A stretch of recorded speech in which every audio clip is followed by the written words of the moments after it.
Кейбір адамдар маған, бірақ менің оған уақытым жоқ дейді.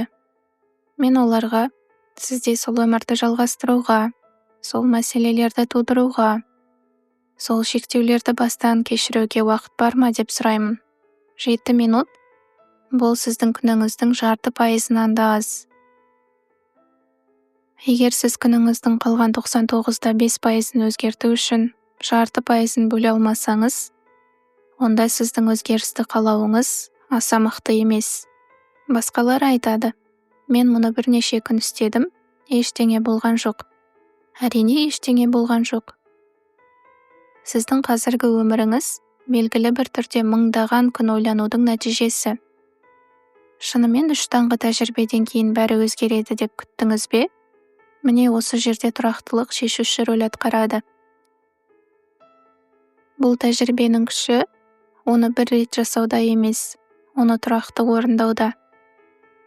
Ол сіз істейтін нәрсе емес, сіздің болмысыңызға айналғанша. Кез келген жаңа дағдыны үйренуді ойлаңыз.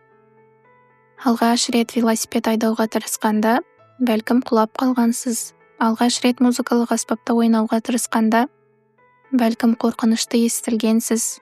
Бірақ тәжірибе арқылы бір кездері толық зейінді қажет еткен нәрсе, уақыт өте келе автоматтыға айналды.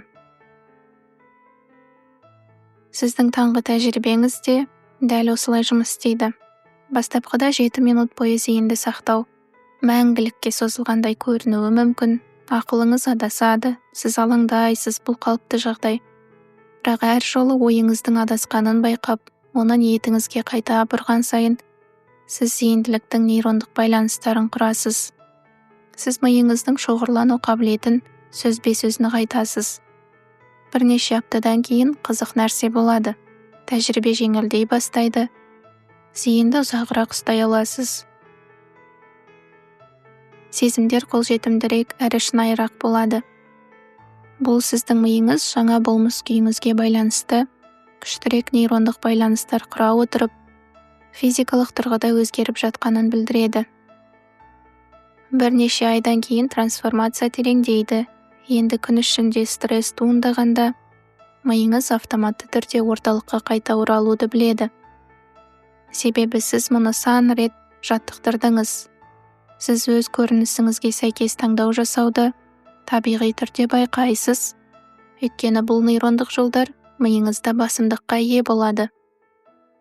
1 жылдан кейін сіздің 7 минуттық тәжірибеңіз миыңыздың әдеттегі күйін түбегейлі өзгертті.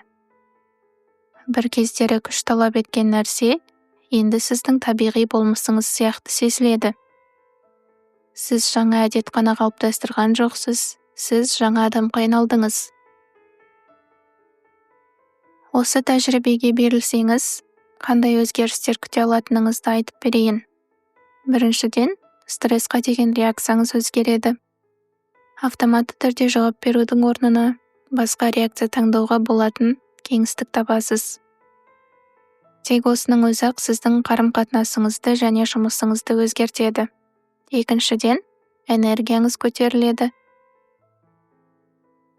Көп адамдар стресстен, уайымнан және артық ойланудан қаншалықты энергия жоғалтатынын аңғармайды. Энергияңызды мақсатты түрде бағыттағанда, оны стресс реакцияларына жоғалтудың орнына күні бойы көбірек өмірлік күшке ие боласыз. Үшіншіден, ұйқыңыз жақсарады. Ұйқы мәселелерінің көбісі түнде тыныштала алмайтын, шамадан тыс белсенді ақылдан туындайды.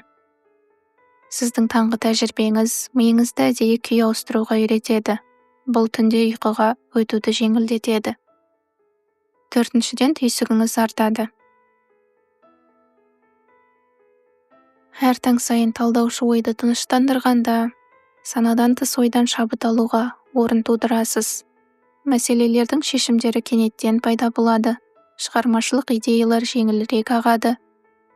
Сіз жақсырақ шешімдер қабылдайсыз, өйткені миыңыздың көбірек ресурстарына қол жеткізесіз. Бесіншіден, денсаулығыңыз жақсарады. Созылмалы стресс барлық негізгі аурулармен байланысты. Күнді стресс жағдайының орнына үйлесімді күйде бастағанда, сіз гендеріңіздің экспрессиясын сөзбе-сөз өзгертіп жатырсыз. Зерттеулер мұндай тәжірибелердің қабынуды азайтуы, иммундық функцияны жақсартуы және тіпті ДНК-дағы қартаюға әсер ететін теломерлерді ұзартуы мүмкін екенін көрсетеді. 6. Қабылдауыңыз өзгереді. Мен айтып өткен миыңыздағы сүзгі жүйесін еске түсіріңіз. Сіз үнемі ризашылық пен позитивті күтуді тәжірибелегенде, миыңыз өміріңіздегі жақсыны сүзгіден өткізе бастайды. Бұрын байқамаған мүмкіндіктерді байқайсыз. Бұрын тек мәселе көрген жерде шешімді көресіз. 7. Қарым-қатынасыңыз өзгереді. Энергия жұқпалы. Сіз эмоционалды күйіңізді өзгерткенде, айналаңыздағы адамдар оны сезе алады. Олар сізге басқаша жауап береді. Өйткені сіз басқа энергияны шығарасыз. Бір ауыз сөз айтпай-ақ, сіз үйіңіз бен жұмыс орныңыздағы эмоционалды ахуалға ықпал етесіз.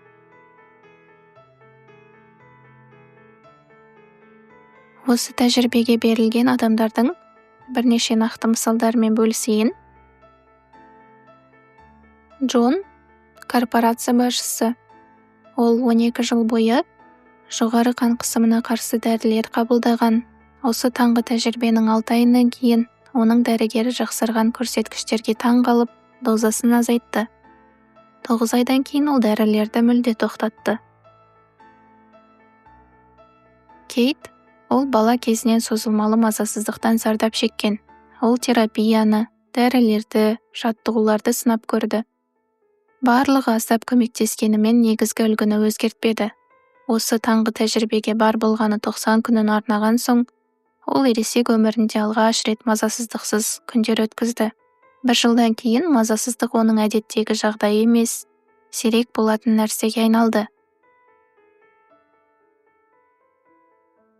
Джон, ол барлық тырысқандарына қарамастан 8 жыл бойы бір қызметте қалып қойған. Бұл тәжірибені бастағаннан кейін 4 айда оны 2 рет қызметке көтерді. Бұл тәжірибе оған сиқырлы түрде жаңа дағдылар бергендіктен емес, оның жұмыста өзін көрсету тәсілін өзгерткендіктен болды. Ол сенімдірек, шығармашылыққа толы және шешім табуға көбірек бағытталған болды. Мария, оның жасөспірім ұлымен қарым-қатынасы соншалықты нашарлап кеткен еді. Олар тіпті бірге сөйлеспейтін. Ол оны тікелей өзгерте алмады, сондықтан осы тәжірибе арқылы өзін өзгертті. Бірнеше аптадан кейін олардың қарым-қатынасы жақсара бастады. Бұл оның басқаша әрекет еткенінен емес, басқа адамға айналғанынан болды.